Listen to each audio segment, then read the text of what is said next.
Number 4، صحابہ کرام رضی اللہ عنہم اجمعین معیار حق ہیں۔ اس کو بہت اچھی طرح سمجھیں۔ صحابہ کرام رضی اللہ عنہم اجمعین کے معیار حق ہونے کا معنی یہ ہے کہ اللہ تعالیٰ کے ہاں اس شخص کا ایمان اور عمل قبول ہوگا جس کا ایمان صحابہ کرام رضی اللہ عنہم اجمعین کے ایمان کے مطابق ہو، جس کا عمل صحابہ کرام رضی اللہ عنہم اجمعین کے عمل کے مطابق ہو۔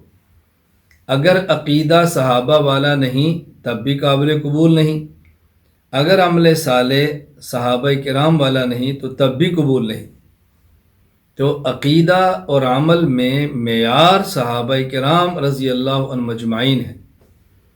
سورۃ البقرہ آیت نمبر 137، اللہ تعالیٰ فرماتا ہے فَإِنْ آمَنُوا بِمِثْلِ مَا آمَنْتُمْ بِهِ فَقَدِ اهْتَدَوْا، اگر یہ لوگ اسی طرح ایمان لائیں جس طرح ایمان لائے ہیں صحابہ تو یہ لوگ ہدایت پائیں گے۔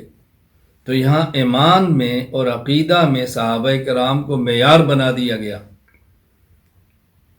اور سورۃ التوبہ آیت نمبر 100، وَالسَّابِقُونَ الْأَوَّلُونَ مِنَ الْمُهَاجِرِينَ وَالْأَنصَارِ وَالَّذِينَ اتَّبَعُوهُم بِإِحْسَانٍ رضی اللہ عنہم ورضوا عنہ، مہاجرین صحابہ اور انصار صحابہ اور وہ لوگ جو ان کے نقش قدم پر چلیں، اللہ ان سے راضی، وہ اللہ سے راضی۔ تو یہاں والذین اتبعوہم یعنی صحابہ کرام کے نقش قدم پر چلیں، عمل وہ کریں جو صحابہ کرام نے کیا ہے، تو پھر اللہ تعالیٰ رضامندی کا اعلان فرما رہے ہیں۔ یعنی عقیدے میں بھی بنیاد صحابہ اور عمل میں بھی بنیاد صحابہ۔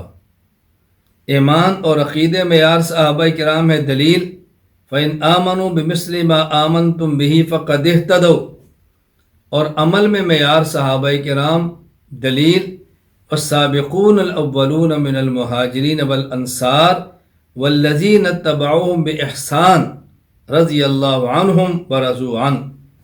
تو صحابہ کرام رضی اللہ عنہم اجمعین معیار حق ہیں، اس کو اچھی طرح ذہن نشین فرما لیں، الجھن کے اندر مبتلا ہرگز نہیں ہونا۔